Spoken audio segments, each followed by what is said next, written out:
Clear ke suara? Clear, Ustaz.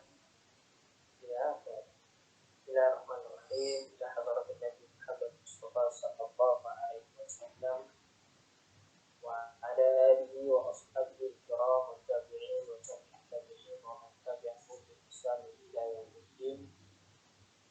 Wa khususan mu'allif hadzal kitab Imam Muhammad bin Shalih Al-Utsaimin rahimahullah ta'ala wa syaikina ajma'in wa walidina al-Fatihah. أعوذ بالله من الشيطان الرجيم بسم الله الرحمن الرحيم الحمد لله رب العالمين الرحمن الرحيم مالك يوم الدين إياك نعبد وإياك نستعين اهدنا الصراط المستقيم صراط الذين أنعمت عليهم غير المغضوب عليهم ولا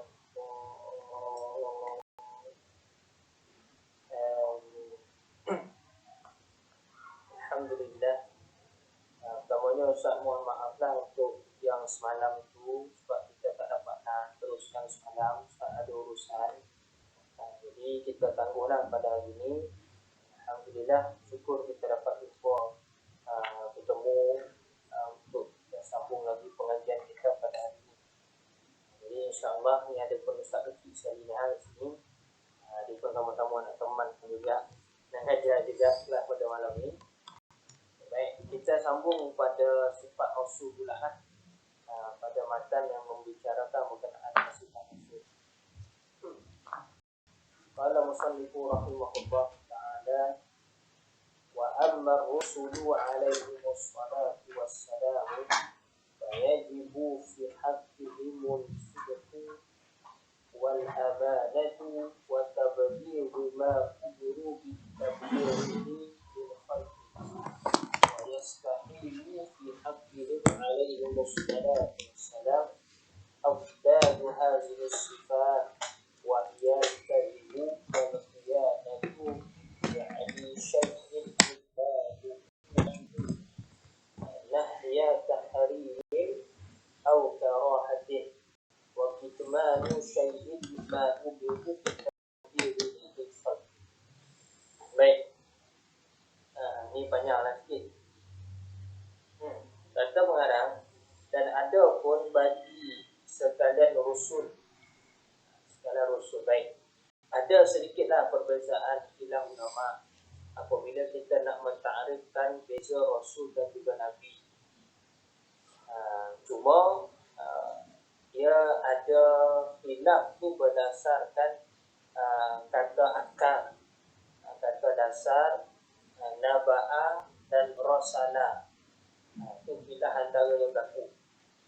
Sebab tu ada sebahagian ulama yang mentarifkan nabi ni dia macam rasul juga, iaitu takrif pada permulaan dia tu hampir sama, iaitu seorang laki-laki yang diberikan wahyu, yang bermukjizat, mana dia ada mukjizat untuk membenarkan risalah dia ataupun kenabian dia.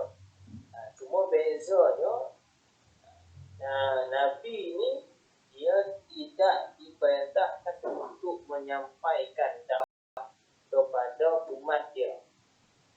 Maksud dia, kalau dia sampaikan pun itu ialah satu galakan saja, bukan satu perintah yang wajib. Adapun rasul, dia mesti menyampaikan risalah ataupun wahyu kepada, dia mesti sampaikan dakwah kepada umat dia, kepada penduduk sekeliling dia. Itu rasul. Dia ada perbezaan sikit lah. Perbezaan sikit. Cuma khilaf yang takrif itu tadi dia berdasarkan pada kata dasar naba'ah dan juga rasalah. Kalau rasalah di mana utusan. Utusan yang mesti kena sampaikan. Kalau naba'ah ni hanya kena beritakan saja, kena cakap je dan itu je. Itu satu takrif. Takrif yang selain sebahagian ulama yang lain pula dia takrifkan rasul ni pada pangkal dia samalah dengan nabi, iaitu seorang laki-laki, itu mesti confirm lah, mesti laki-laki dan perempuan, itu tak ada khilaf. Kemudian dia ada wahyu, kemudian ada mukjizat. Wahyu ni makna diberikan suatu ajaran atau perintah daripada Allah Ta'ala, sama ada direct ataupun melalui perantaraan Jibril. Itu wahyu. Kemudian Rasul ni dia ada syariat dia yang tersendiri, mana dia ada hukum hakam dia yang khusus bagi dia dan umat dia. Adapun Nabi, dia mengguna pakai syariat Rasul yang sebelum dia. Dan kedua-dua Nabi dan Rasul ni tetap juga diperintahkan untuk menyampaikan risalah. Itu pendapat ulama yang kedua pula. Tadi yang saya sebut awal tadi, pendapat ulama yang pertama, itu biasa kita dekat Malaysia itu kita pakai pendapat yang itu juga. Kebanyakan sekolah-sekolah sebagainya pun pakai pendapat itu, iaitu Nabi dia tidak diperintahkan untuk menyampaikan dakwah, Rasul diperintahkan untuk menyampaikan dakwah. Itu biasa kita pakai kat Malaysia sini. Cuma Ustaz lebih memilih kepada pendapat ulama yang kedua. Pendapat ulama yang kedua, kumpulan yang kedua mengatakan bahawa Nabi dan Rasul ni kedua-duanya wajib menyampaikan risalah, wajib menyampaikan dakwah kepada umatnya. Bukti dia jelas kat dalam Quran pun banyaklah dalil. Nanti kita sebut insya-Allah lah kalau berkesempatan. Cuma perbezaan Nabi dan Rasul ni menurut kumpulan ulama yang kedua ni, Rasul dia ada syariat dia yang tersendiri. Tapi kalau Nabi dia mengikut syariat Rasul sebelum dia. Bagi contoh, kalau kita ambil contoh Nabi Musa dengan Yusha, dengan Nabi Yusha. Dan kaedah ulama usul disebut itu mana? Kullu rasulin nabiyyun walaysa kulli nabiyyun walaysa kulli nabiyyin rasulun. Setiap daripada rasul itu confirm dia nabi, tapi tak semestinya nabi itu rasul. Itu kaedah ulama usul. Maksudnya ada kalau kita tengok, okey, Ustaz kenapa Ustaz pegang pada pendapat kumpulan ulama yang kedua, iaitu mengatakan Nabi dan Rasul itu kedua-duanya wajib menyampaikan dakwah. Cuma beza dia, Rasul dia ada syariat dia yang tersendiri, dan Nabi dia ikut syariat Rasul sebelum dia. Sebagai contoh, kita ambil Nabi Musa dengan Nabi Yusha. Nabi Musa ni Nabi dan juga Rasul. Nabi Yusha dia Nabi sahaja, dia tak Rasul. Nabi Yusha ni, Yusha bin Nun ni, kalau kita baca dekat dalam surah Kahf, dia cerita budak yang bawa ikan tu. Kan ketika Nabi Musa diperintahkan oleh Allah Ta'ala dicari Nabi Khidir, dia kena cari Nabi Khidir kan. Ketika nak cari Nabi Khidir tu kan dia bawa seorang budak yang bawa ikan tu. Budak yang bawa ikan tu syak juga tak? Ulama tafsir lebih banyak berpendapat bahawa budak yang bawa ikan tu ialah Nabi Yusha. Baik. Kisah dia, Nabi Yusha bin Nun ni, dia diangkat jadi Nabi selepas daripada kewafatan Nabi Musa. Nabi Musa, dia ada syariat dia tersendiri. Dia tak ikut pun syariat Nabi Ibrahim sebelum itu. Dia tak ikut pun Rasul-Rasul Nabi-Nabi yang ada syariat sebelum itu lagi. Dia ada dia punya syariat dia tersendiri. Ada sebahagiannya hampir sama, ada sebahagiannya ada penambahan, ada perubahan sedikit. Itu beza antara Rasul dengan Rasul yang seterusnya. Sebabnya mereka ni dia ada dia punya syariat yang tersendiri. Sebagai contoh, kalau kita nak ambil contoh lagi, syariat Nabi Musa, taubat dia kena bunuh diri. Syariat Nabi kita Nabi Muhammad SAW, kalau taubat bukan bunuh diri, taubat kita tinggalkan perbuatan maksiat tu. Nampak tak? Kan ada perbezaan dengan syariat. Itu antara Rasul dengan Rasul. Sekarang ni kita tadi Rasul dan Nabi. Nabi Yusha bin Nun, bila Nabi Musa meninggal, dia ni Nabi Yusha ni tadi, dia diangkat sebagai pemimpin Bani Israel untuk berperang dengan kuat Filistin. Filistin penduduk asal yang ada di Kanaan tu, di kota Baitul Maqdis lah pada peristiwa tu, yang mana nak berperang tu dia mesti ada komando ketua ni. Siapa yang dipilih pada ketika itu? Yusha bin Nun lah. Nabi Yusha bin Nun ni Allah Ta'ala angkat dia jadi Nabi. Apa mukjizat dia? Mukjizat dia Tapi dia ni diperintahkan untuk menggunakan syariat Nabi Musa. Dia tidak ada syariat Musa. Dia pakai Taurat, kitab Taurat. Maksud dia guna syariat Nabi Musa. Nah, itu Nabi. Adakah dia tidak disuruhkan untuk menyampaikan apa ni? Syariat Nabi Musa? Dia disuruh untuk menyampaikan syariat Nabi Musa dan mempertahankan syariat Nabi Musa. Sampai sekarang, sebagai contoh, kalau kita tengok orang Yahudi zaman sekarang kan, ada jenis-jenis makanan dalam syariat Nabi Musa ni, Allah Ta'ala haramkan mereka menggabungkan daging dengan susu. Ada sebut dalam Quran. Allah Ta'ala cerita sampai sekarang. Itu syariat Nabi Musa. Cuma zaman sekarang ni dia berlebih dah sikit orang Yahudi ni. Sampai dapur pun tak boleh sama. Dapur masak daging lain, dapur masak susu lain. Sampai tahap yang itu lebih-lebih lah. Walaupun pada asal syariat itu, dan mereka ni dilarang daripada memakan jenis lemak. Lemak yang ada bertempel kepada daging. Pernah tengok tak? Kan kalau kita tengok daging kambing, sebelum dia buat apa ni, Sisto tu ayam. Selalu panggil apa? Limi tolong sikit Limi. Yang biasa makan jalan pergi ke Sarak tu, ada satu kedai tu. Makan daging kambing panggang tu, apa dia panggil sana?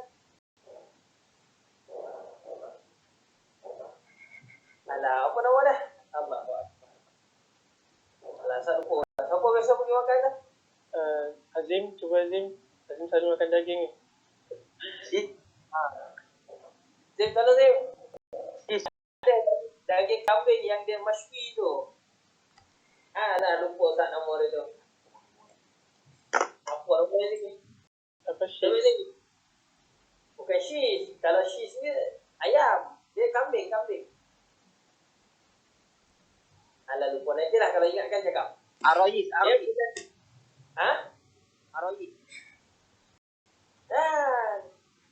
Ada satu Allah Akbar. Ajalah, ingatkan saya cakap lah. Kalau orang Yahudi, kan kalau orang Arab biasa dia panggang daging kambing tu. Dia panggang daging kambing tu kan sekali dengan lemak, betul tak? Pasal tak? Dia lemak tu bila dia mencair lemak, nanti dia jadi minyak, dia akan empukkan daging tu. Bila dia panggang tu. Pasal tak? Tu kalau orang Arab dia masak. Tapi orang Yahudi dia tak ada masaknya tu. Lemak dengan daging dia kena asing. Sebab lemak dikira susu. Itu syariat Yahudi. Itu syariat Yahudi. Itu syariat siapa tu? Syariat Nabi Musa. Ada sebut dalam Quran. Allah Ta'ala haramkan kepada mereka lemak-lemak yang ada di belakang binatang sebagainya tu. Ada tumpuk ayat tu. Okey. Syariat tu dipertahankan oleh Nabi Musa. Sebabnya syariat tu ialah syariat Nabi Musa, dipertahankan oleh Nabi Musa. Adakah Nabi Musa tidak menyampaikan perkara itu? Disampaikan. Sebab tu Ustaz lebih kepada ulama yang pada pendapat kedua, iaitu Nabi dan Rasul kedua-duanya wajib kena menyampaikan syariat. Cuma beza dia, syariat Rasul dia punya review, ada pengubahsuaian sebagainya, itu daripada wahyu lah tu. Perbezaan antara Rasul dengan Rasul. Tapi Nabi dia perintahkan untuk menyampaikan syariat mengikut Rasul sebelum dia. Dan syariat Nabi Musa ni bertahan lama, sampailah pada zaman Nabi Isa. Cuma Nabi Musa sebelum itu ada Nabi Harun. Nabi Harun meninggal sebelum Nabi Musa. Kemudian lepas Nabi Musa, kalau kita tengok 25 Rasul tu, kalau dia punya urutannya Harun, Musa, Daud, Zulkifli, Daud, Sulaiman, Ilyas kan. Musa, Harun, Zulkifli. Nabi Zulkifli dia ada dia punya syariat dia sendiri, ada sikit lah. Ada yang hampir sama dengan syariat Nabi Musa, ada yang sedikit berbeza. Dia ada perbezaan, mesti ada perbezaan. Ada sebahagian sama, ada kebanyakannya ada perbezaan. Sampai kepada Nabi Ilyas, Nabi Ilyasa, Nabi Yahya, Nabi Zakaria, dia ada syariat dia tersendiri. Dia ada perbezaan dengan syariat Rasul dia yang sebelum itu. Ada sikit lah, ada sebahagiannya sama. Macam contoh kita dengan Nabi Ibrahim. Syariat kita dengan syariat Nabi Ibrahim ada beberapa yang sama. Sebagai contohnya ibadah haji. Sebagai contohnya ibadah haji. Perbuatan-perbuatan ibadah haji itu dikaji oleh ulama, hampir 80% daripada perbuatan-perbuatan ibadah haji itu berdasarkan daripada perbuatan ataupun apa yang dilakukan oleh Nabi Ibrahim. Itu ketika kalau kita tengoklah syariat berkenaan dengan haji itu. Tapi apa perbezaannya? Perbezaan dia yang ada sikit dekat dalam syariat Nabi Muhammad kita ni, penentuan jenis haji itu. Haji tamattu, haji ifrad, haji qiran. Itu khusus Nabi Muhammad dia ada. Nampak tak? Walaupun ada beberapa ibadah tu yang hampir-hampir sama ataupun dia ambil dan datang Nabi Muhammad ni dia pelengkap. Maksud dia tambah jadi lengkap tu. Zaman Nabi Ibrahim tu umum macam tu saja. Dia ada perbezaan sikit lah. Okey, itu persoalan kalau orang tanya kepada kita berkenaan dengan Nabi dan Rasul. Kita tak katalah salah. Rasul diarahkan untuk menyampaikan. Nabi dia tidak diarahkan. Walaupun Nabi tidak diarahkan untuk menyampaikan, cuma mereka tetap menyampaikan juga syariat dan apa segala wahyu atau perintah yang Allah Ta'ala perintahkan kepada mereka tu, Nabi-Nabi ni. Jadi bukanlah Nabi ni dia duduk senyap, dia dapat wahyu duduk senyap. Itu sebahagian orang faham macam tu. Jadi untuk jalan selamat, batu Ustaz lebih kepada pendapat golongan ulama yang kedua. Dan berdasarkan kalau kita tengok lagi sifat yang wajib bagi para Nabi itu ada satu sifat yang kita bahas, iaitu sifat tabligh. Adakah sifat tabligh ni hanya kepada Rasul-Rasul saja? Nabi-Nabi tak ada? Tak juga. Semua kena ada. Semua ada. Kalau tak, kalau mereka ni Rasul saja ada sifat tabligh, Nabi tak ada sifat tabligh. Tapi kalau macam tu, adalah gugurlah sifat wajib bagi mereka tu. Bila gugur sifat wajib bagi mereka tu, maka tak layak dia jadi Nabi. Mustahil benda tu berlaku. Baik. Maka kita tengok Syekh buat macam tu. Maka wajib ni maksud mesti. Tak boleh tidak. Mesti berlaku. Mesti ada. Kalau tak ada, maka tak sah kenabian mereka. Baik. Wajib bagi para sekalian Rasul dan juga Nabi ni untuk benar. Fayajibu fi haqqihim as-sidqu. Benar. Sidq ni benar ni bukan sekadar pada percakapan, tapi segala tingkah laku dia yang kita sebut hadis tu. Kalau kita terjemah hadis pada ilmu ta'rif hadis pada ilmu muhaddis. Antum ingat tak? Apa ta'rif Zim? Kita sebut Zim? Zim ke ibah ni ibah. Ada ibah tak ni? Ada ni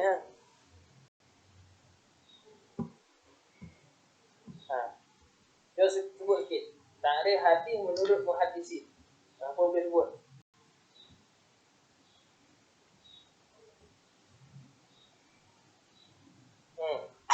Ingat ke dah tak ingat dah?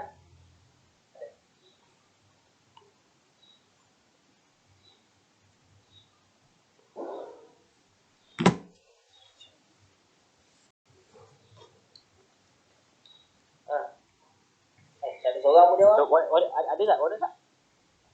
Kacau hari ni. Mana? Hadis dalam ilmu muhaddisin maksudnya. Ta'rif hadis menurut muhaddisin. Apa dia?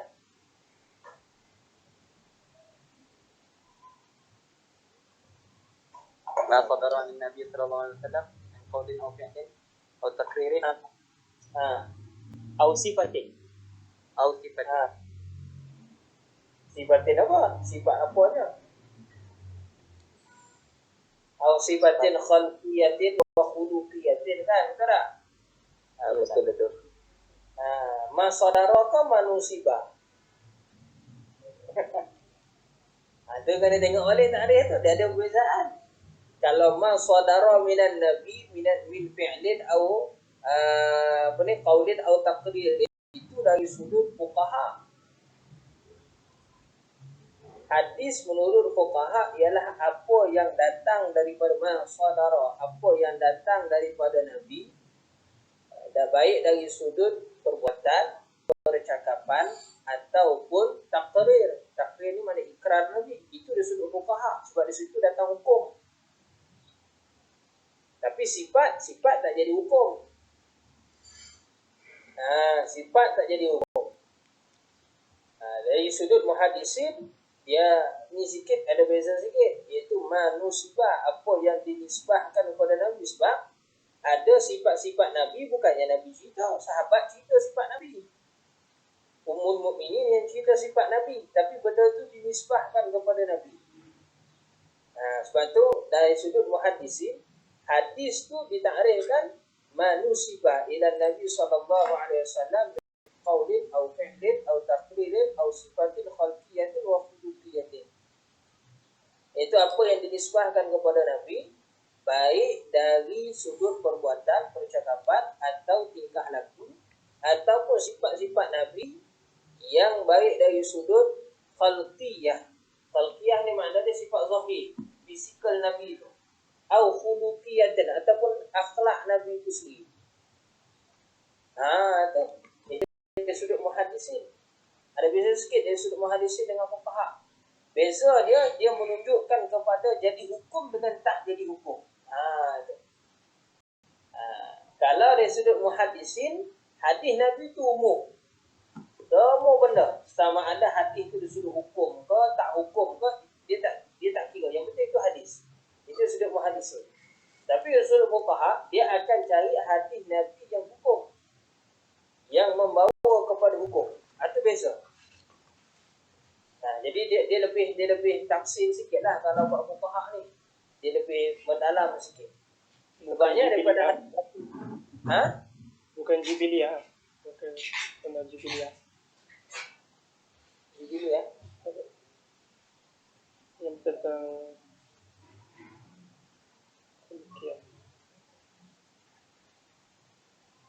Macam mana ni? Kita apa? Jibiliyah Nabi. Tentang Syama'il semua tu. Bukan dalam Syama'il semua tu lah. Ya, bukan dalam Syama'il. Tapi ada juga hadis dalam Syama'il Muhammadiyah yang karangan Imam Tirmizi tu, yang bawa datang hukum. Yang boleh jadi hukum. Sebab tu fuqaha dia akan tengok pada qaulin, fi'lin dengan taqrir. Akan tengok situ. Itu keutamaan dia. Kalau dari sudut maratib pula, hadis fi'li, pada sunnah fi'liyah, dia diutamakan daripada sunnah qauliyah. Kemudian sunnah qauliyah lebih utama daripada sunnah taqririyah.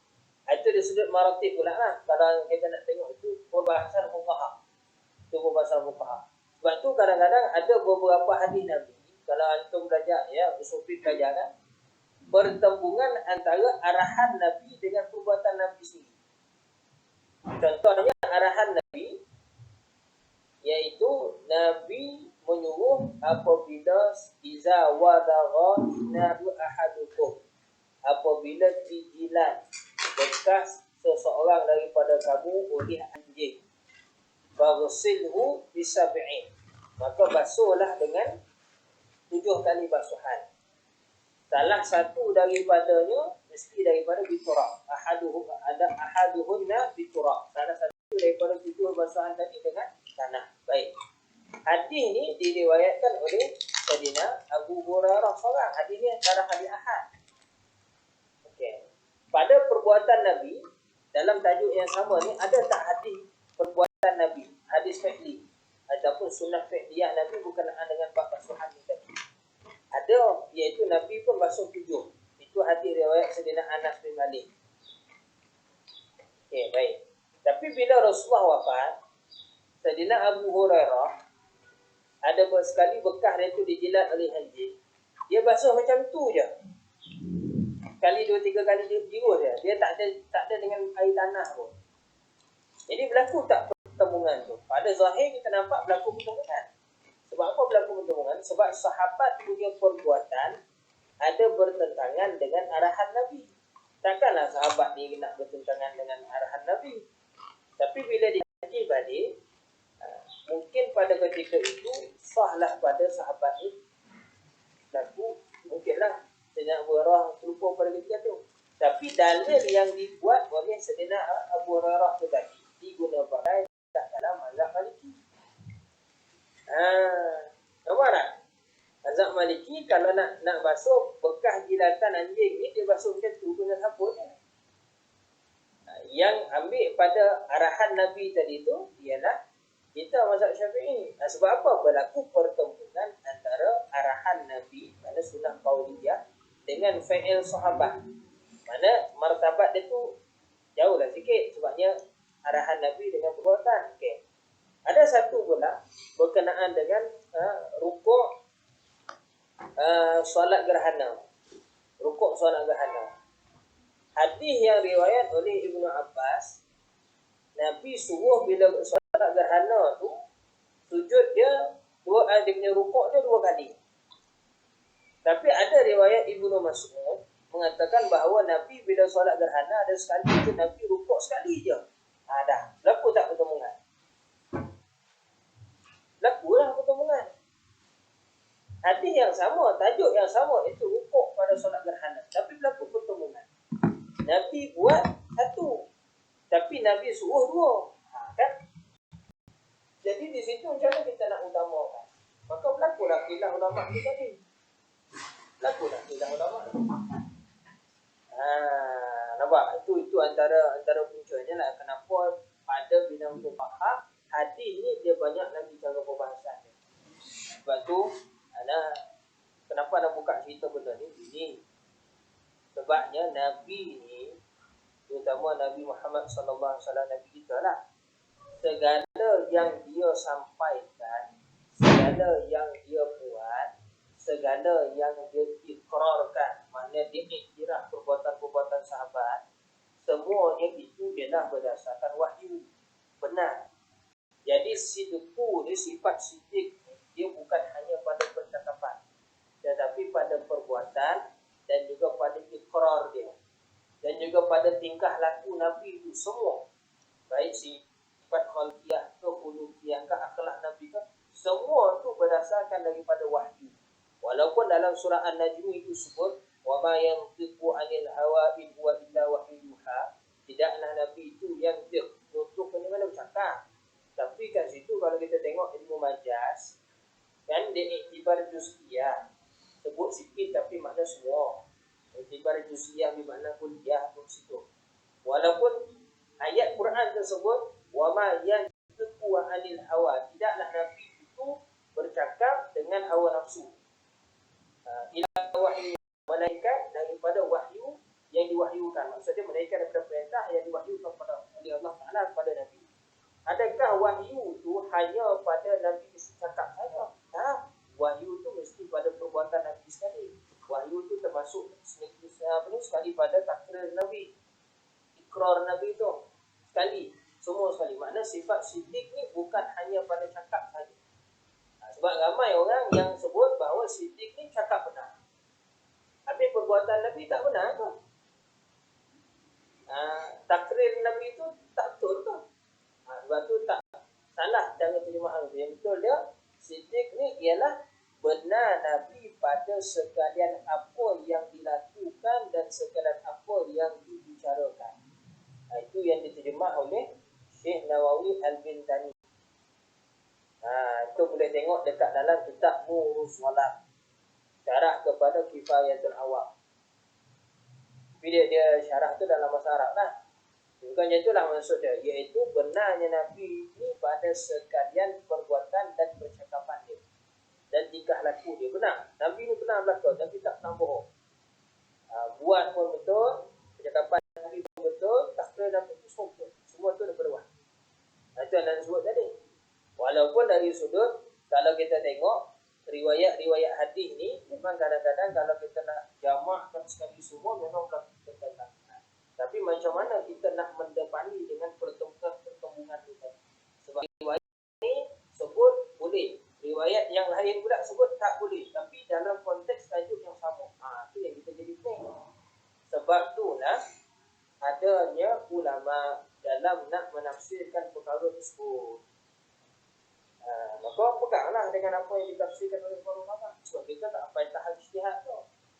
Maka mereka dah melalui fasa yang teruk dah untuk nak mizan, makna nak menimbang tara antara dalil-dalil ni tadi. Itu contoh sebagai contoh. Banyak lagi lah kalau kita nak tengok pada zaman kita di sekarang pun berlakunya pertemuan. Orang ni guna dalil hadis tu, orang ni guna dalil hadis tu, padahal tajuk yang sama, tapi kenapa boleh jadi gaduh? Kenapa boleh jadi gaduh? Sebagai contohnya, hadis berkenaan dengan batal solat, dengan batal wuduk dengan menyentuh isteri ataupun ajnabi. Kan hadis dia berlaku pertemuan hadis tu, hadis Nabi bila Nabi nak pergi solat subuh, Nabi kejut Sayyidatina Aisyah, Nabi sentuh guna kaki. Kan ada riwayat hadis tu. Cuma daripada mazhab Syafi'i kita tanggung hadis itu dengan makna biasanya Sayyidatina Aisyah dia takkan tidur dalam keadaan tak berselimut. Dia tidur berselimut, berlapis. Sebab tu Nabi sentuh Nabi tu bukan direct kulit ke kulit. Bukan skin to skin. Tapi kulit tapak kaki Nabi itu sentuh pada kain selimut atau kain baju Sayyidatina Aisyah. Jadi sebab tu Nabi lepas daripada sentuh tu, kejut guna kaki tadi tu, Nabi terus pergi ke masjid, terus salat. Tak ada ambil wuduk lagi pun. Sebab apa? Kita tanggung hadis tu dalam mazhab Syafi'i kita tanggung ihtibar kata takkanlah dalam keluarga Nabi ni ataupun Sayyidatina Aisyah tidur dalam keadaan tak baju. Begitu. Ataupun tak berselimut. Betul tak? Sedangkan Ummul Mukminin ni dia ada satu sifat dan lebih daripada perempuan-perempuan yang lain. Sebab Nabi sendiri yang ajar dalam keluarga Nabi. Begitu. Sebab tu dalam mazhab kita sendiri kita tanggung. Tak batal wuduk Nabi pada ketika tu sebab tu Nabi solat. Sebab apa tak batal? Kenapa tak batal? Sentuh Nabi itu tadi dengan Sayyidatina Aisyah tu ada lebih. Tu. Tapi mazhab Maliki ambil kaedah tu tadi. Hadis yang sama kata tak batal tu. Sentuh tu memang sentuh kulit ke kulit. Tapi sentuhan Nabi pada ketika tu tanpa dengan syahwat. Tu pula. Itu dalam mazhab Maliki kata sentuh isteri ataupun ajnabi dengan syahwat baru batal wuduk. Kalau sentuh tanpa batal, tanpa syahwat tak batal wuduk. Itu dalam mazhab Maliki. Bila situ hadis yang sama. Pergi pula dekat mazhab Hanafi. Mazhab Hanafi kata, aku tak pakai dengan dalil hadis itu. Aku pakai pada ayat Quran. Tu. Yang sentuh perempuan kata aula mastumun nisa tu. La mastumun nisa tu mazhab Hanafi dia tafsirkan la mastumun nisa tu dengan jima'. Sebab kalau sentuh dia guna dalam bahasa Arab, dalam bahasa Quran sendiri dengan masaha. La yamassuhu illa mutahharun tu. Kan ada dalil-dalil berkenaan tu, jangan sentuh Quran melainkan orang yang suci tu. Masa itu digunakan perkataan masa, jadi la masa. La masa ni ialah maksudnya jima'. Itu kaedah bahasa pula. Tapi hadis tadi tu mazhab Hanafi tiba hadis tu dia tak guna batal. Kenapa? Kerana riwayat yang sampai pada mazhab Hanafi berkenaan dengan hadis tu tadi dhaif. Begitu pula. Kerana faktor apa? Faktor jauhnya Madinah dengan Kufah. Jadi hadis yang macam tu nak sampai kepada Kufah, nak sampai ke zaman Imam Hanafi, ketika Imam Hanafi di Kufah tu, hadis tu banyak riwayat yang syaz dari situ. Sebab tu dia talak. Itu pembahasan ni lah. Memang zaman kita sekarang bila kita tengok pada semula hadis itu ada dalam Bukhari, hadis itu ada dalam Muslim. Janganlah kita pakai kata ada dalam Bukhari Muslim. Habis kalau macam tu ulama-ulama yang kita ulama mustahil tak mazhab tu tak alim ke? Dia tak tahu ke mazhab hadis itu. Pada zaman dia tu mereka lebih tahu dah. Cuma kenapa dia tak boleh pakai? Adalah faktor-faktor lain je. Sebab tu bisanya ilmu fuqaha ni. Sampai ulama usul sendiri pun antara Imam Ghazali juga keluar kaedah dia kata kullu fuqaha'il muhaddisun wa laisa kulli muhaddisin fuqaha'un. Ya, daripada fuqaha tu mesti dia muhaddis, maksudnya mesti faham hadis. Tapi tak semestinya muhaddis tu fuqaha. Itu kaedah maksud dia fuqaha tu tinggi lagi. Kalau kita nak tengok situ. Dan ada pula keluar pula kaedah di sudut qadhi pula. Kullu qadhiyun fuqaha'un wa laysa kullu fuqaha'un qadhiyun. Itu pula itu. Kalau nak banding antara fuqaha dengan qadhi tinggi lagi. Sebab apa nak kata jadi qadhi mesti dia faqih. Tapi tak semesti orang faqih jadi qadhi. Mana disebab kalau kita nak buat ratio, muhaddis ni ramai. Tapi dalam kalangan muhaddis itu yang jadi fuqaha mungkin 10% saja. Daripada 10% fuqaha tu pula tadi, mungkin 1% saja yang jadi qadhi. Sebabnya jawatan tu jawatan rare. Tinggi-tinggi rare lah makin sikit lah. Betul. Sebab tu ulama mustahil 4 mazhab tu kita tak tolak cara mereka berhujah ataupun cara mereka berijtihad. Baik. Itu kalau kita nak bahas pada sifat benar tu adalah sifat itu. Wal amanah, dan amanah. Wajib kepada sekalian nabi ni amanah. Amanah ni apa? Apa maksud amanah?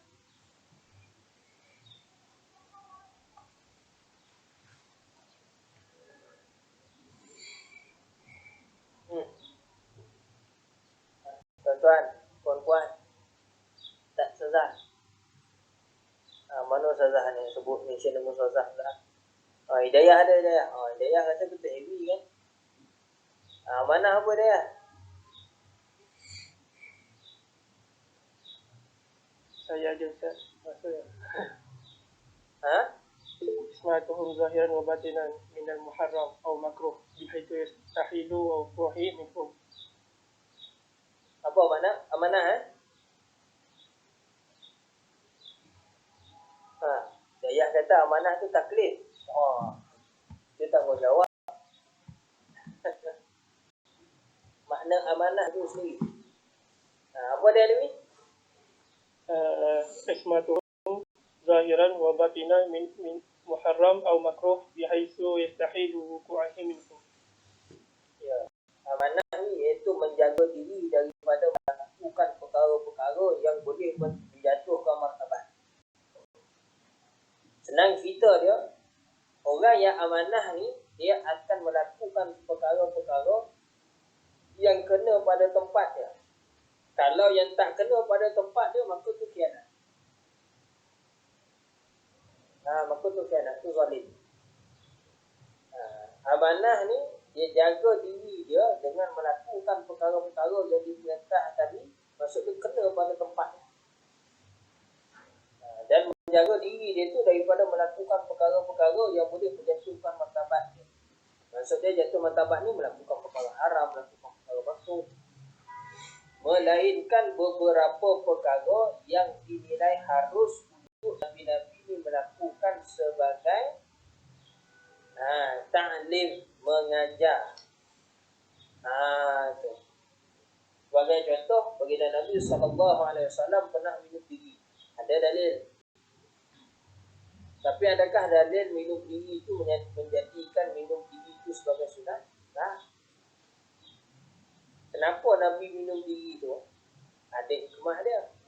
Pada ketika itu diharuskan untuk apa? Untuk ta'lim, mengajarkan kepada umat bahawa minum duduk tu bukan wajib, tapi sunat.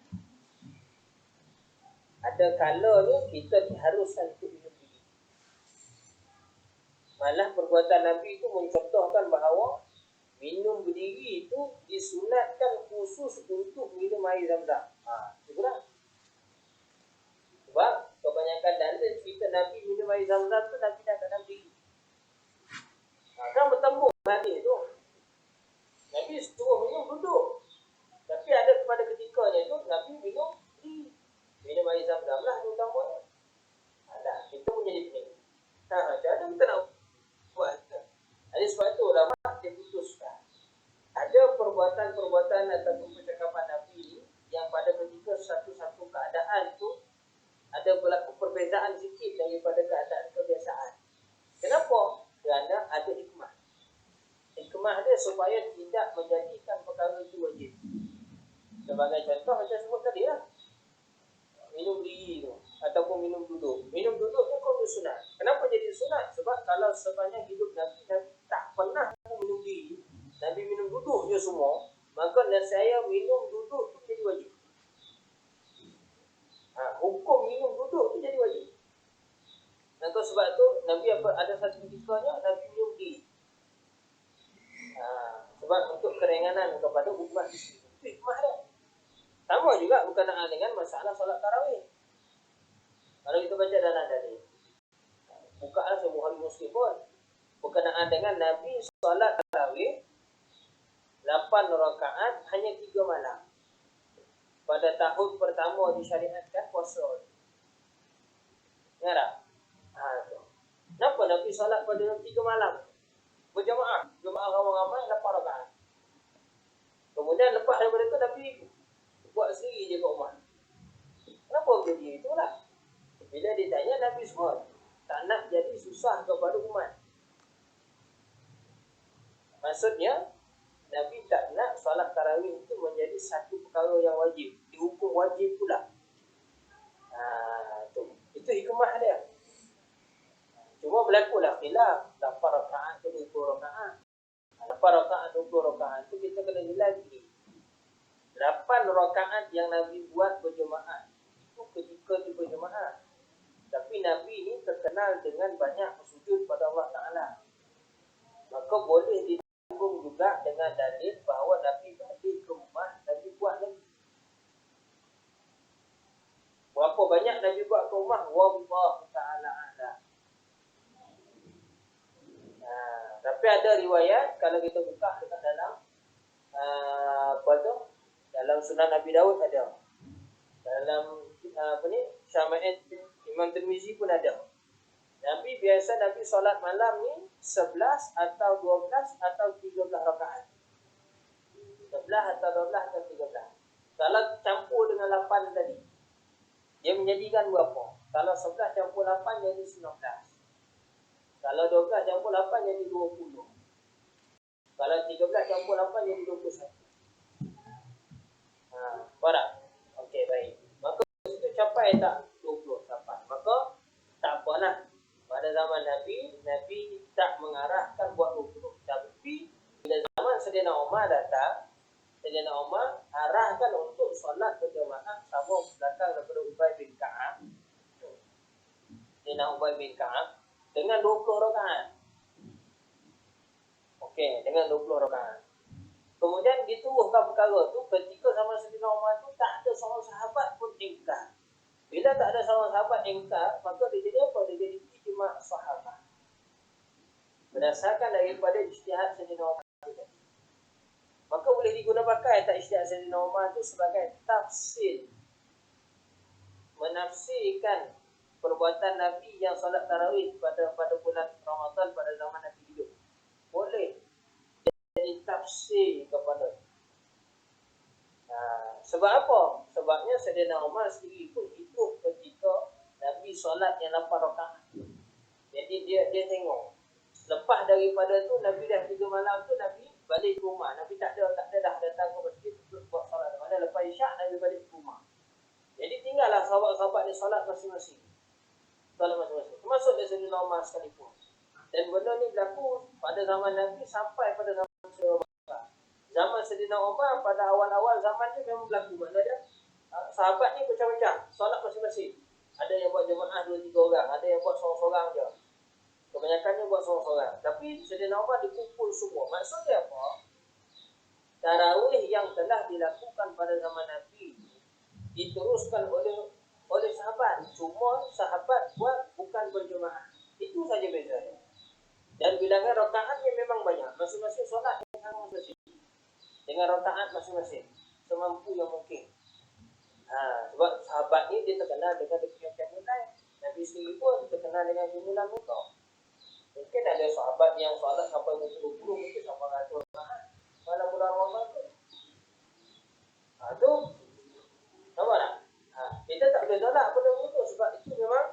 keistimewaan atau kehebatan mereka.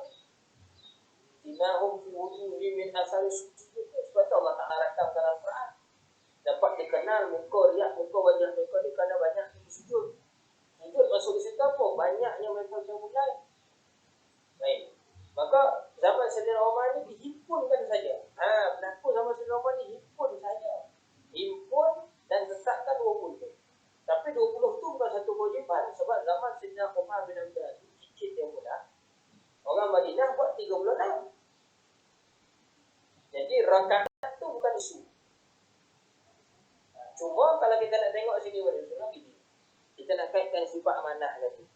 Adakah Nabi ni tak amanah? Sampai Nabi tak sampaikan kau berkenaan dengan rakaat tarawih. Sampai terpaksa pula Sayyidina Umar kena buat lah benda baru. Adakah benda tu dinamakan bid'ah? Sebab tu kadang-kadang ada sebagian orang dia tak berhati-hati. Dia terus membid'ahkan solat tarawih yang 20 rakaat. Dia kata 20 rakaat yang tak ada pada zaman Nabi. Nabi buat hanya 8. Hati-hati sikit. Hati-hati sikit. Adakah bila Sayyidina Umar buat, dia Sayyidina Umar ni lawan Nabi? Padahal ada dalil lagi. Alaikum bisunnati wa sunnatul khulafa' rasyidin mahdiyyin tu. Atu alaihi binawajizi tu. Tu.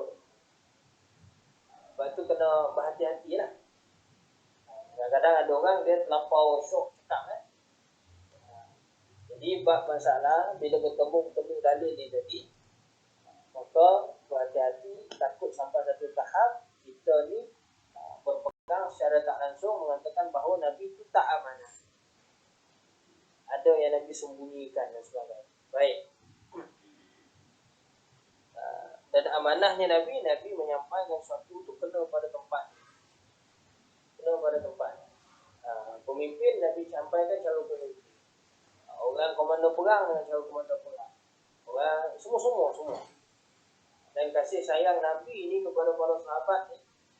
Sampai tengoklah Sayyidina Bilal macam mana. Dan amanah Nabi tadi, dia memang dah terkenal sebelum daripada baginda Nabi SAW diangkat jadi Rasul begitu.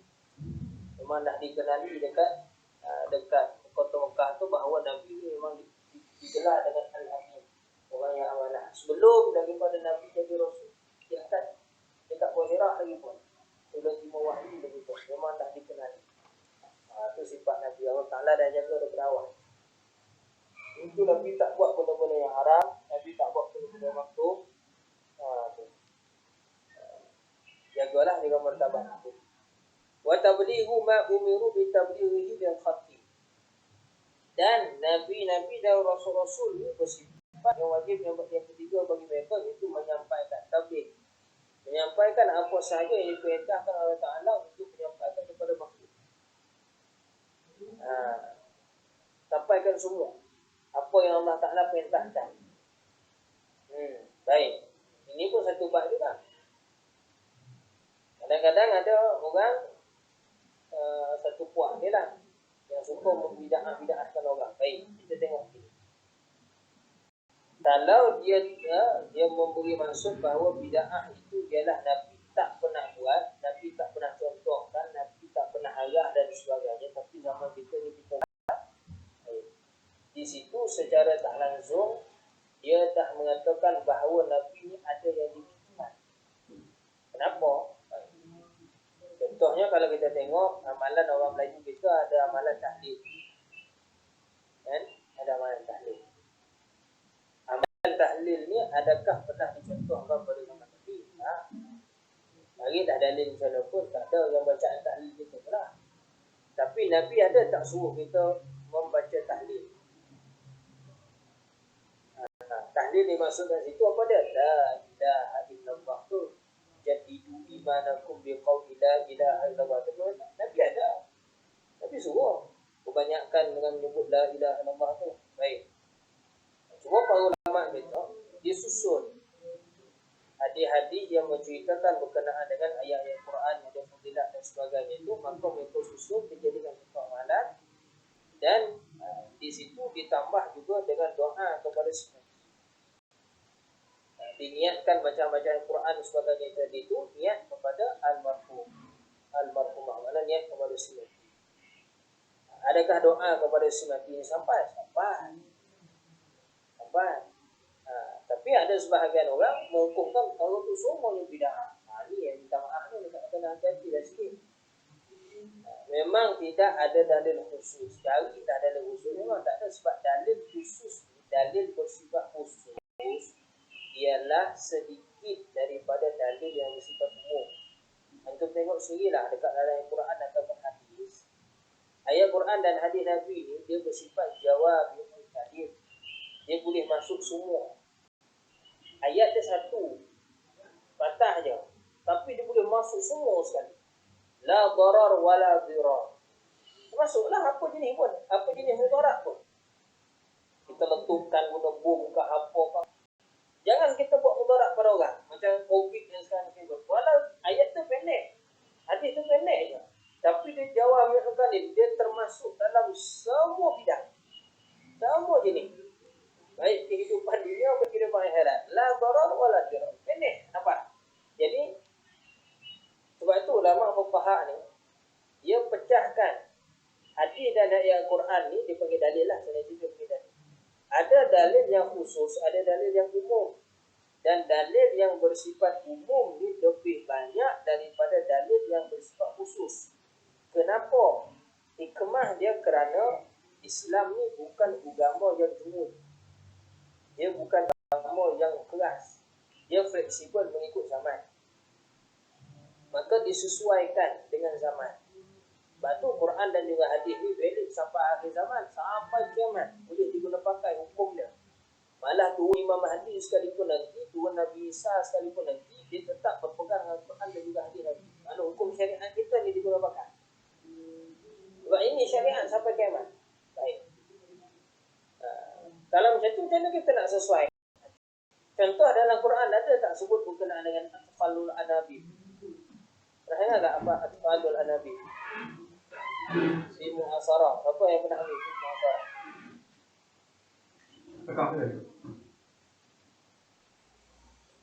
Kelun tu Ustaz ke masuk.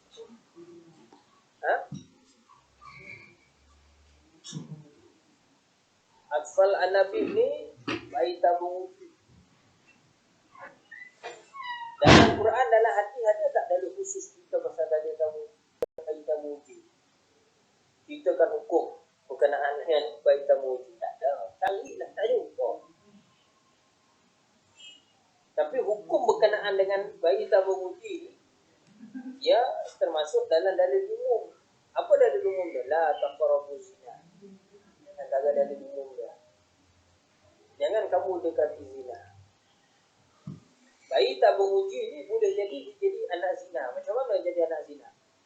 Apabila disenyawakan daripada benih yang berbeza, benih yang bukan daripada hasil perkahwinan suami isteri, tapi benih daripada suami orang campur dengan isteri orang, ataupun lelaki dengan perempuan yang belum ada ikatan perkahwinan, benih mereka ni diambil, dicampurkan.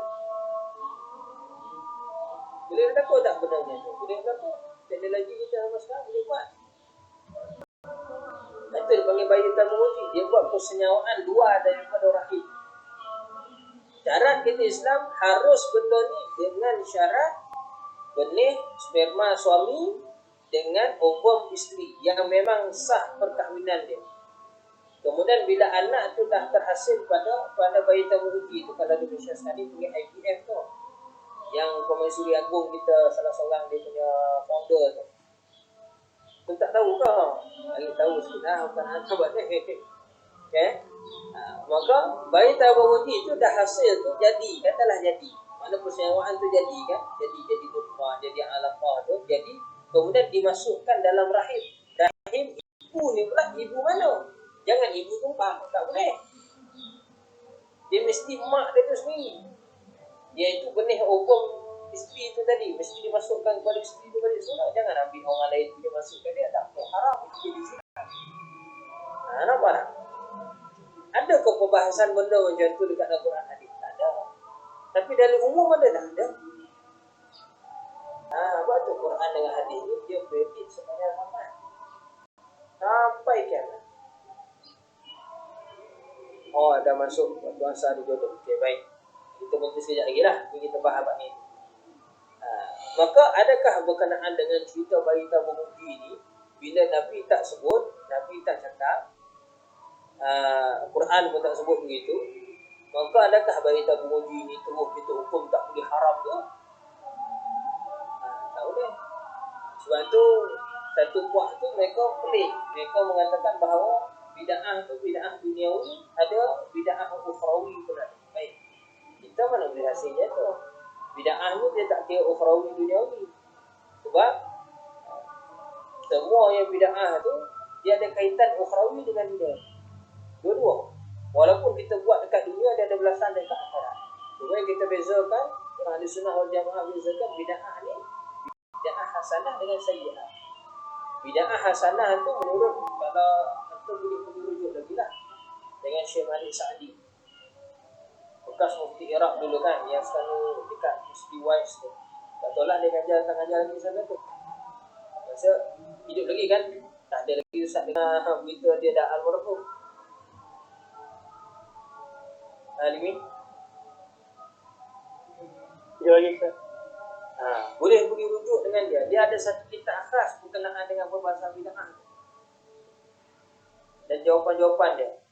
Mudah cerita dia, dalam kitab dia tu dia sebut apa? Bid'ah hasanah ni ialah perkara yang kita nampak baru. Tak kira lah ukhrawi ke duniawi pun. Tak kira. Tetapi perkara tu dia ada sandaran dalil daripada Quran dengan hadis. Walaupun sandaran dia tu disandarkan pada dalil umum sekali. Maksudnya ada sandaran dia. Itu dia panggil bid'ah hasanah. Adapun bid'ah sayyi'ah ialah perkara baru yang memang tak ada sandaran dalil. Malah bukan sekadar tak ada sandaran dalil, malah banyak pula dalil yang mengatakan perkara itu tak boleh buat. Itu bid'ah sayyi'ah. Itu bid'ah sayyi'ah. Ataupun bid'ah qabihah tu kan, kalau Imam Syafi'i dia sebut bid'ah qabihah. Iaitu perkara baru yang memang tak ada sandaran dalil yang menyokong, malah banyak pula dalil yang menentang. Itu bid'ah qabihah. Dia tak kira benda tu ukhrawi ke dunawi.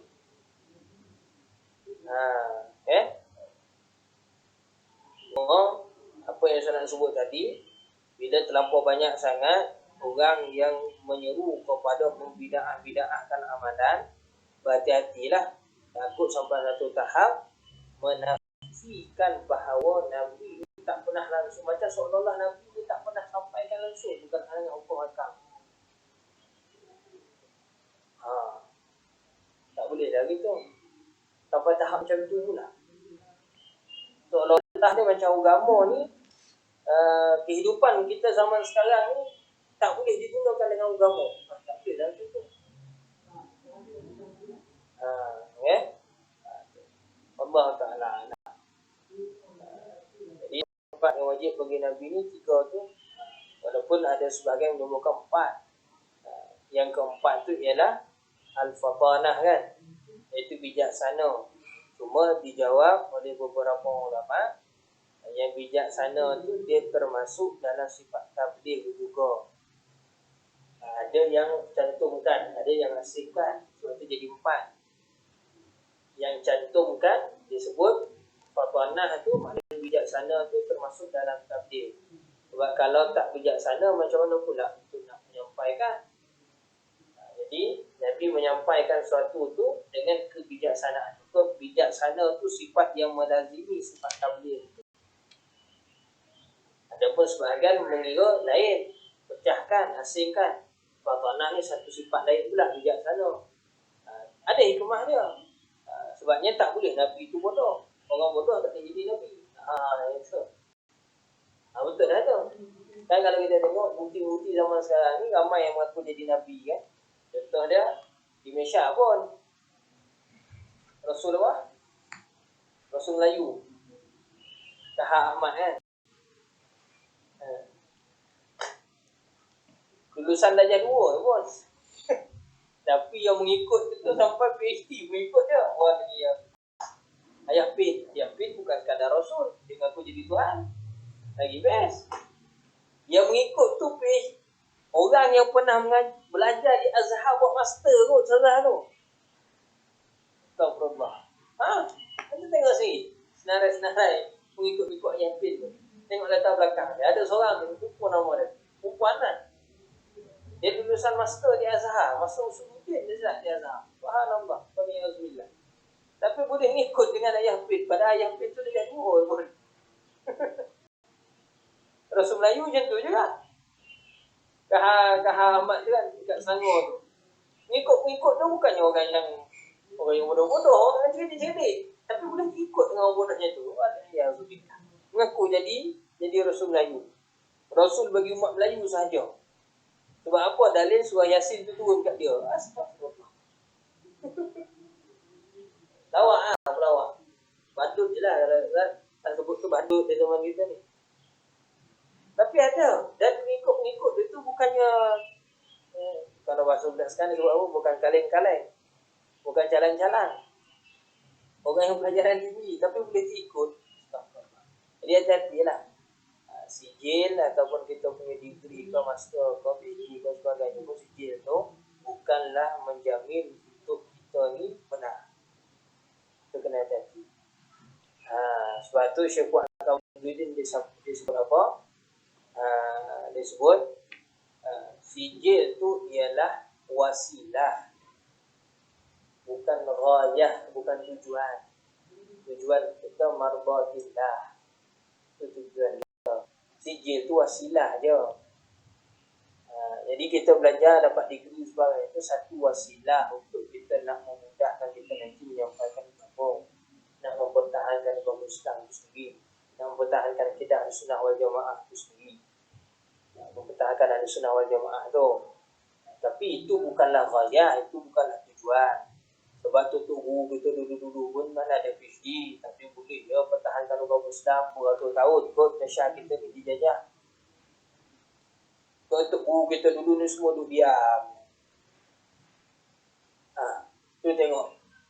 Tak daripada 1511 kan sampai 1957. Berapa ratus tahun Malaysia kita ni dijajah. Tu nenek moyang kita tu semua tidur je. Lebih kurang 446 tahun ataupun 450 tahun kita dijajah oleh kapi-kapi ni kan, Lanatullah. Yang mana mereka nak menyuruh, nak mengkristianisasikan orang Islam kita berketika di Nusantara Melayu. Bukan sekadar Malaysia je lah, Nusantara Melayu semua sekali. Tapi cuba tengok. Akhirnya mereka berjaya tak nak mengkristian? Tak berjaya. Mereka tak berjaya. Bukti dia tu tengoklah sini, Malaysia kita Islam sebagai agama persekutuan. Indonesia pun pegang Islam juga, bawa Pancasila. Tu tengok. Mereka tak berjaya. Sebab apa tak berjaya? Sebab tu nenek moyang kita tu tidur kan dulu. Mereka perang. Bukan sekadar perang fizikal, perang juga berkenaan dengan perang saraf ni. Pertahankan akidah Ahlussunnah wal Jamaah. Mengajar kepada orang ramai, orang kampung dan sebagainya dengan kaedah yang mudah. Supaya faham. Supaya kekal dalam semuanya agama Islam. Tidak, Ustaz tak tahulah, tapi setakat yang Ustaz tak ada pun catatan selama 400 tahun lebih itu orang Melayu kita dijajah. Belum ada lagi Ustaz jumpa catatan orang Melayu kita murtad. Belum lagi Ustaz jumpa yang sebut murtad. Catatan yang murtad. Tapi tak tahulah kalau tak boleh jumpa. Kalau ada pun mungkin boleh dikira lah kot rasa. Tapi selepas daripada kita mereka tengok berapa ramai murtad. Lebih teruk lagi zaman sekarang. Mengaku macam-macam, mengaku jadi Nabi pun ada macam ni. Sebut tadi kan. Apa jadi bengong tahap dia? Apa lah? So, apa jadi menyentuh antara dia? Salah satu punculnya ialah menjadikan sijil dan juga kita punya bisnis sebagainya tu degree ke apakah sebagai tujuan. Benar salah. Itu ialah hanyalah wasilah sahaja. Nak menyampaikan kepada tujuan kita. Allah Ta'ala alam. Hati-hatilah. InsyaAllah kita berhenti dulu persakan tu. Dalam 5 ke 10 minit untuk solat dulu. Bandingkan kita sambut tak ada rojah. Ada beberapa soalan tak? Berkaitan dengan tabligh tadi Ustaz. Macam di sini ada Ustaz di sini mengatakan jika kita mengatakan Nabi itu tidak menyampaikan fatah terus. Sedangkan kita di Malaysia kan belajar dalam kitab Nurul Zalam, masih dalam cara Jalal Faham Telawaf disebut tentang Nabi tidak menyampaikan. Jadi kesan Nabi tidak menyampaikan tu untuk kita tak ada masalah kan kalau percaya gitu. Jika tidak percayakan bahawa Nabi itu tidak menyampaikan, Rasul saja menyampaikan, tidaklah berlaku kesalahan pada akidah Ustaz.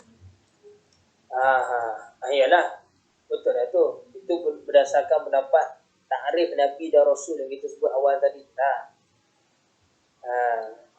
Di sudut takrif, sebagian ulama mengatakan Nabi tidak wajib menyampaikan.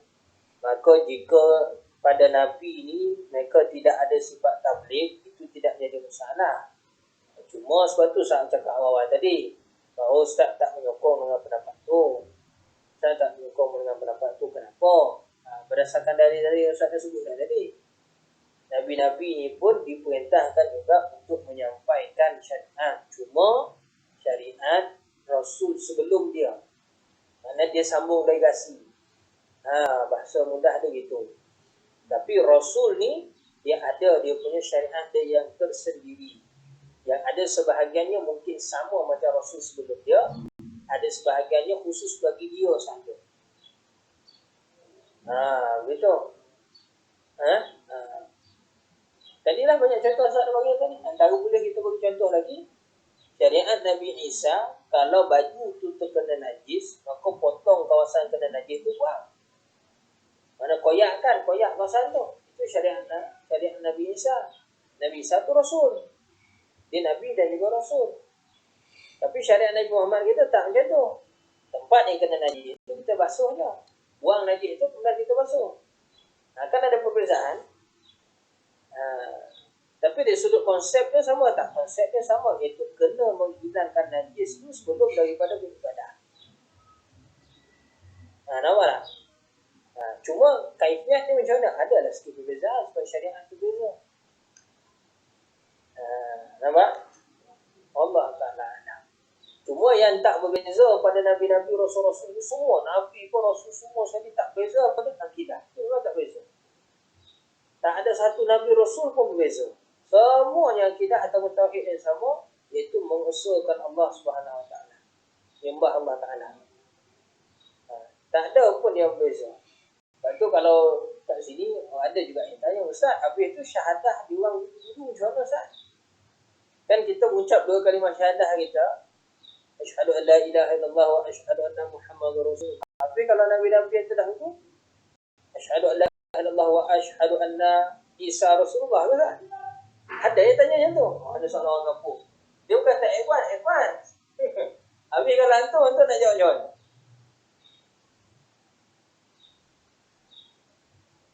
Berapa ujung dapat? Zim? Tuan Presiden? Dia jawab sikit. Kok orang kampung tanya orang macam tu kan? Jangan kalau puk dahi lah. Nak puk dahi kau tak apa. Jangan kalau puk dahi orang tanya tu lah. Yang gitu kan.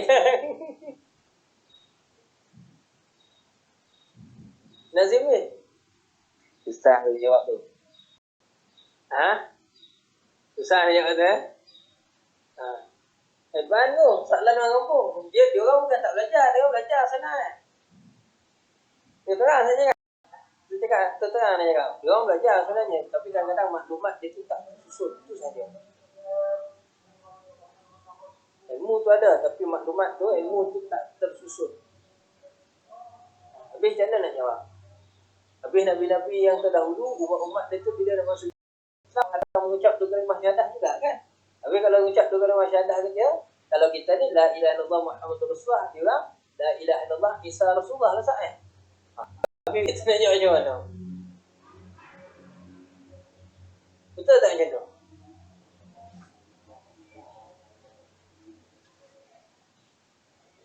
Wallahu a'lam ya Ustaz.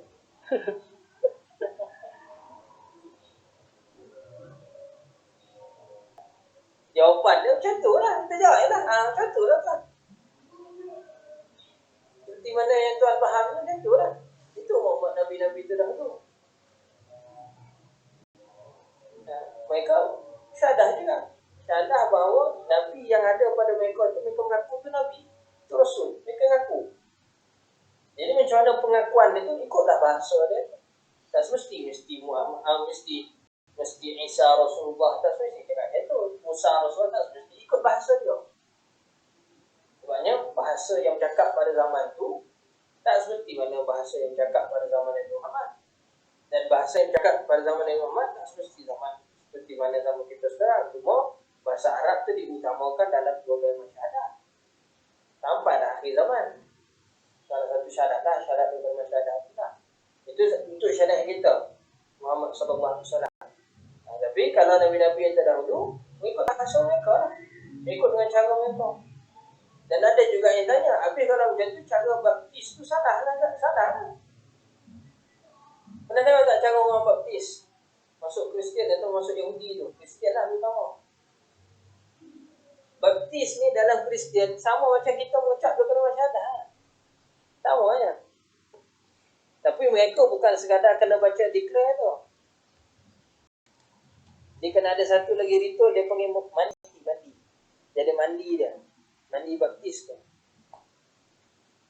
Adakah baptis itu diterima? Kita kata tak terima. Kenapa pula tak terima? Ni orang kampung tanya ni. Ada orang kampung dah tanya dah.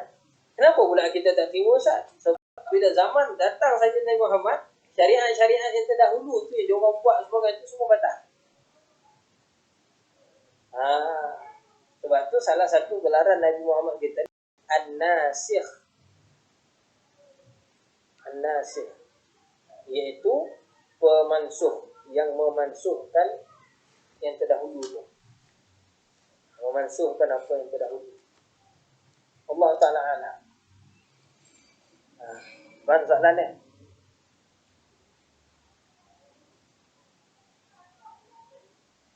Okay. Silalah kalau ada soalan lain lagi.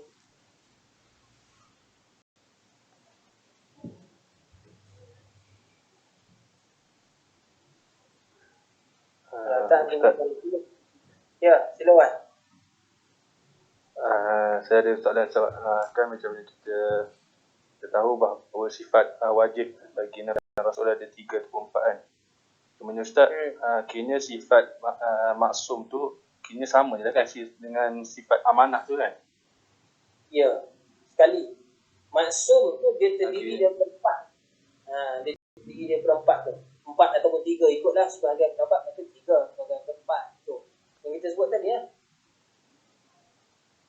Ustaz, macam mana pula kita nak faham yang peristiwa Nabi Ibrahim dan juga Nabi Musa alaihissalam kan? Sebab sebelum kan sebagaimana kita tahu dalam Al-Quran pun ada ceritakan bagaimana bahawa Nabi Ibrahim yang berkenaan dengan berhala tu kan, yang seolah-olah menampakkan bahawa menipu pula. Dan juga Nabi Musa yang dia membunuh kan. So macam mana kita nak faham dengan maksum para Nabi? Ini biasa dah orang tanya soalan tu kan. Tak apalah, baguslah tu orang tanya juga. Ini satu ilmu lah, satu ilmiah sikit begini. Apa yang dilakukan oleh Nabi Ibrahim itu sebenarnya bukanlah itu, tetapi ialah helah untuk membungkam mulut Namrud dan juga mereka yang menyembah berhala tu. Apa yang Nabi Ibrahim jawab? Bila orang tanya kepada Nabi Ibrahim, kau yang pecahkan berhala. Apa Nabi Ibrahim kata? Nabi Ibrahim kata, bukan aku kau. Tak, Nabi Ibrahim tak cakap itu. Apa yang jawapan Allah Ta'ala rakam dalam Quran? Nabi Ibrahim bukan jawab, bukan aku yang buat. Dia tak jawab dia tu. Dia jawab macam mana? Nak tahu, tanyalah yang Musa tu. Nampak tak? Nampak tak apa yang sebut tadi? Cuba buka sikit Quran. Dalam surah mana tu? Kita baca tu ayat Quran. Siapa yang Hafiz? Tunggu sikit. Hafiz ke Hafizah ke? Ayat Quran tu. sikit lah sebab benda ni dia ada kaitan dengan ilmiah sikit kan. Surah apa tu dia? Kita sama-sama tengok.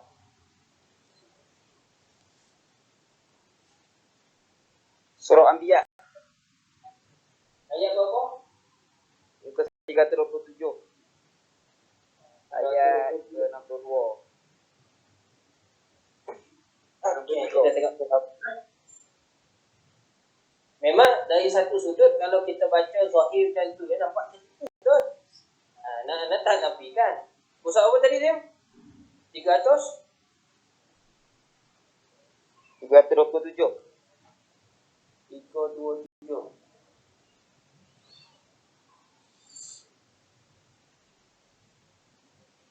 Okey. Ayat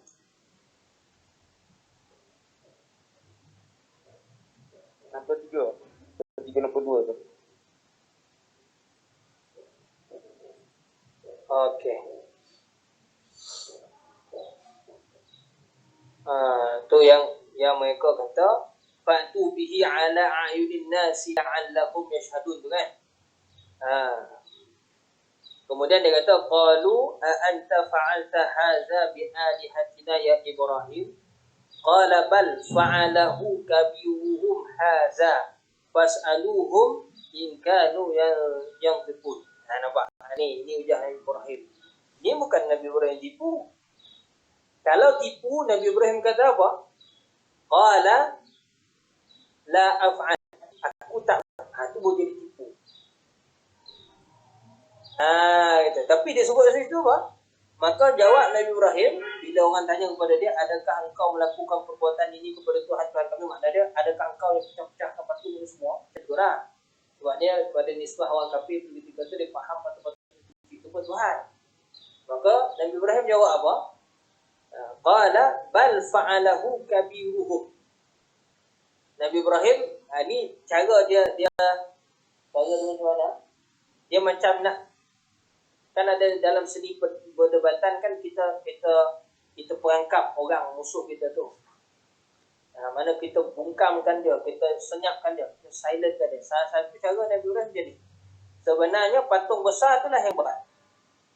Kalau betul nak tahu, tanya pada dia. Nabi Ibrahim tak kata, aku tak buat, yang buat tu. Dia tak cakap macam tu. Dia kata macam mana? Bal fa'alahu kabiruhum. Kalau betul nak tahu, tanya yang besar tu. Tu, besar tu lah. Kenapa dia kata buat? Sebab ada qarinah kapak dekat tangan. Kan dalam tafsir kan ada sebut gitu. Qarinah dia Nabi Ibrahim bila dia dah pecah yang kecil tu, kapak tu dia letak dekat yang tangan patung yang besar tu. Sebab apa? Itu satu kaedah. Helah yang Nabi Ibrahim buat untuk nak membungkam mulut-mulut orang yang mengatakan bahawa patung itu Tuhan. Dia nak tunjuk bahawa patung itu bukan Tuhan. Patung itu makhluk. Bukti dia tak boleh bagi manfaat, dia tak boleh bagi mudarat pun. Kan kalau kita tengok dekat dalam ayat yang sebelum tu pun, bahawa patung tu tak boleh bagi mudarat, tak boleh bagi manfaat. Tetapi umat dia tu ataupun Namrud dan juga rakyat daripada ketika tu tak terima juga apa yang Nabi Ibrahim cakap. Maka Nabi Ibrahim bukti dia pecahkan, kemudian dia letak kapak tu dekat tangan yang besar tu. Terus dia kata apa? Kalau nak tahu, tanya yang besar tu. Kalau lah boleh yang besar tu cakap. Itu satu hujah helah Nabi Ibrahim sebenarnya, bukan tipu. Itu bukan tipu kan? Itu bukan tipu. Itu ialah helah kebijaksanaan Nabi Ibrahim untuk nak menjatuhkan hujah-hujah ataupun dakwaan-dakwaan mereka yang pada ketika tu yang kita kena nampak hebat lah. Namrud wa'alaihi tu kan, dia punya pengikut dia tu, pengusaha-pengusaha dia tu, yang mana nampak macam hebat, tapi sebenarnya mereka ni kupu. Maka macam mana Nabi Ibrahim nak buat? Allah Ta'ala wahyukan kepada dia buat benda macam tu. Cuma dia bukan jawab dalam keadaan menipu. Itu bukan tipu. Itu ialah helah. Maksud helah ni macam mana? Hakikat yang berlaku sebenarnya dia simpan dalam hati. Tapi dia tak cakap pun yang menipu. Dia cakap, dia terus palingkan kepada yang selain tu. Itu kaedah Nabi Ibrahim. Sama juga bila Nabi Ibrahim ditanya oleh tentera Fir'aun tu kan. Dia tanya, ketika itu Nabi Ibrahim nak masuk ke Palestin, tapi Palestin itu zaman itu masih lagi bawah pemerintahan Firaun. Jadi bila sampai kat border tu kan Nabi Ibrahim nak masuk, dia kena lalu dengan border yang tentera tu dulu. Jadi tentera kan tanya siapa yang dia bawa tu. Yang dibawa oleh Nabi Ibrahim tu kan Siti Sarah. Siti Sarah ni salah seorang perempuan yang cantik. Maka Nabi Ibrahim jawab, hazihi ukhti, betul ke tidak? Tipu ke kalau dia tu? Zahir kita kata nampak tipu lah. Kenapa pula? Sebabnya itu bini, bukannya adik. Tapi kenapa Nabi Ibrahim jawab hazihi ukhti? Kenapa dia tak sebut hazihi zaujati? Itu helah. Hakikat zaujati. Tapi dia sebut ukhti fil Islam. Tapi perkataan fil Islam itu disembunyi. Dia sebut ukhti je. Itu helah, itu bukan tipu. Sebab tu kita kena pandai sikit lah dalam bab tu. Dalam bab dia permainan bahasa sebenarnya. Permainan bahasa. Helah juga. Dalam bahasa Melayu kita pun. Ada juga bab helah ni. Kalau antum biasa bergaul dengan orang tua, Nazim kan? Bila kita masuk tempat baru, tiba-tiba orang tanya kat kita, Ustaz dah ada rumah tu? Apa sebenarnya dia nak masuk nanti? Pernah tak perkataan macam tu? Kalau budak orang tua biasa dengar kan? Dengan antara kita, jaranglah kita guna perkataan macam tu. Ayat-ayat macam tu. Antum faham tak maksud yang dimaksudkan tu? Yang nak sebut tadi tu? Ustaz dah kahwin ke belum? Dia bukan tanya rumah yang kita duduk tu. Dia tanya kita ni dah kahwin ke belum?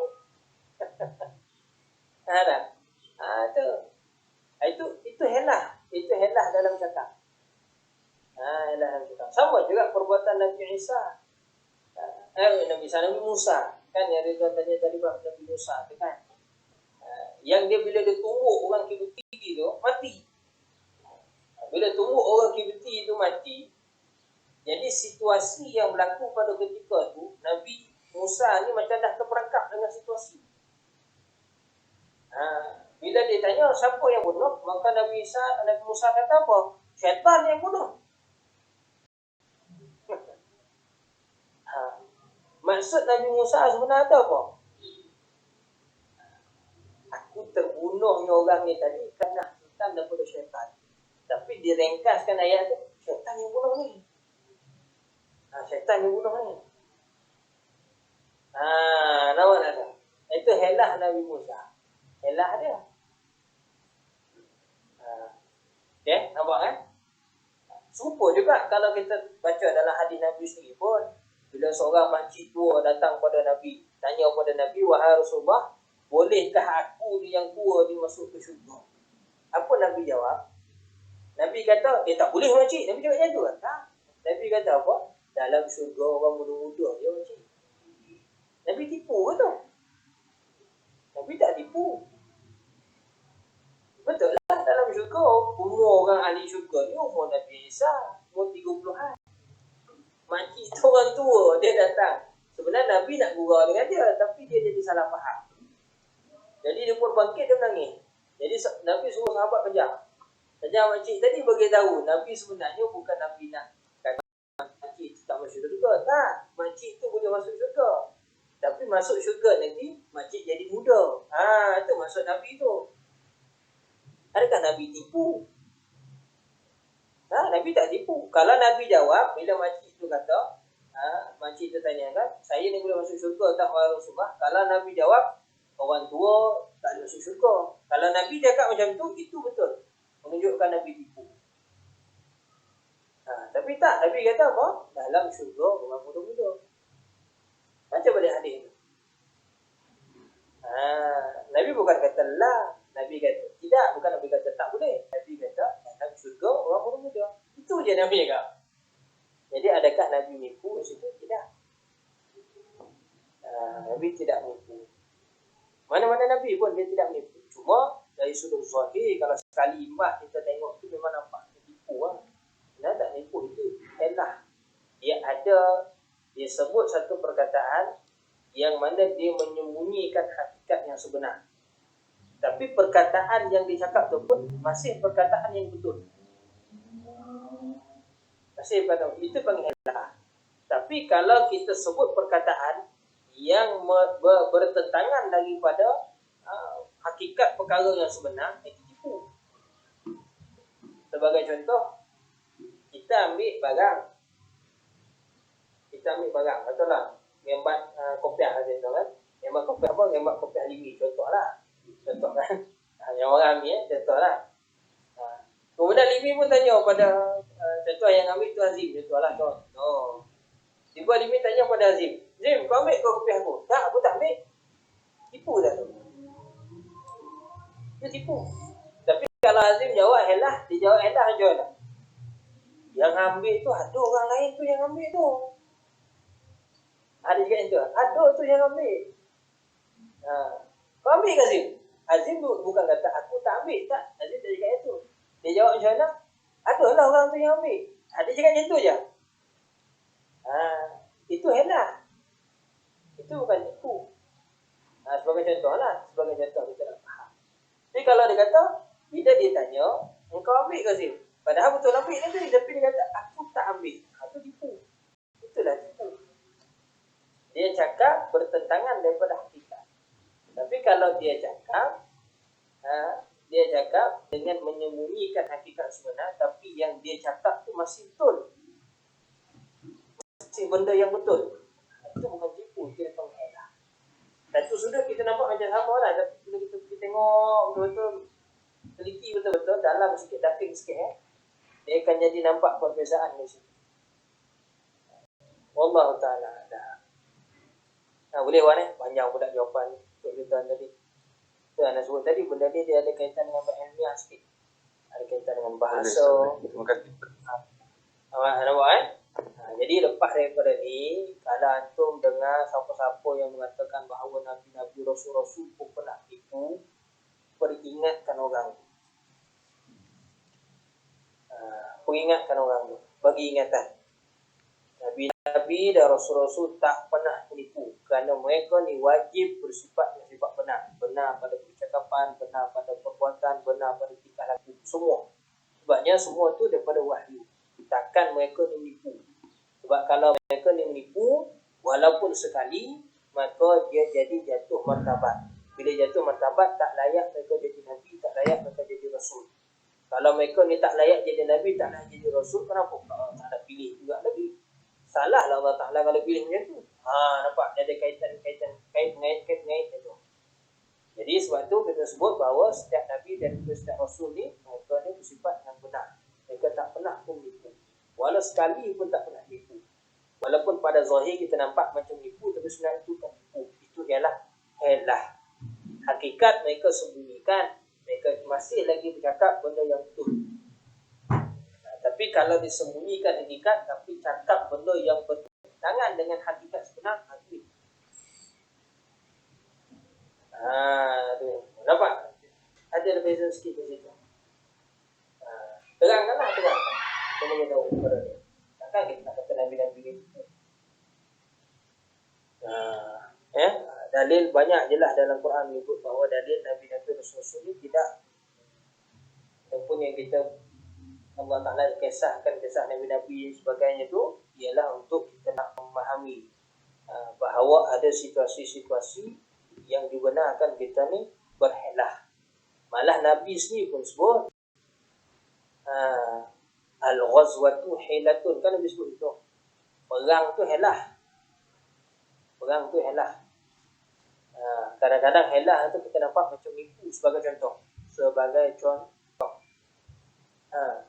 Helah bagaimana Nabi dalam perang gali parit, perang Khandaq kan. Itu helah. Bahasa kita sebut strategi lah.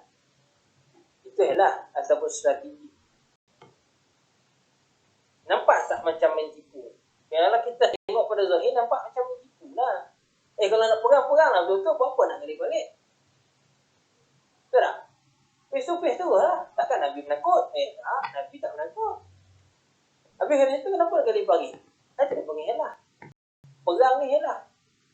Ada juga dalam perang yang lain, contohnya ketika Nabi nak buka kota Taif.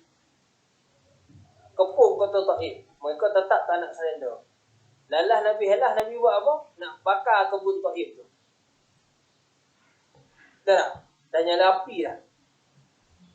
Nak menunjukkan tu sungguhnya. Ini perang. Dalam situasi perang. Dah nyala api dah. Nak bakar. Bakar kebun-kebun Taif. Kebun-kebun orang Taif nak bakar tu. Dalam orang Taif surrender. Helah. Itu helah. Adakah itu main tipu? Kalau kita zahir, kita nampak macam main tipu. Tak cik lah macam tu. Kalau betul-betul orang ni, itu biar nampak lah. Ada.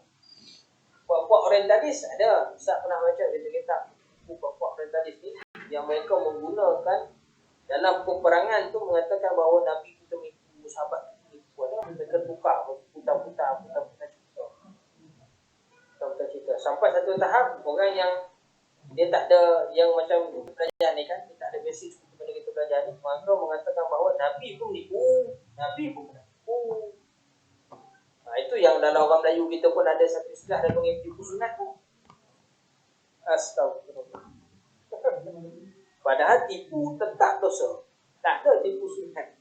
Tak ada istilah tipu sunat. Tipu dosa lah. Tipu dosa. Tak ada istilah tipu sunat.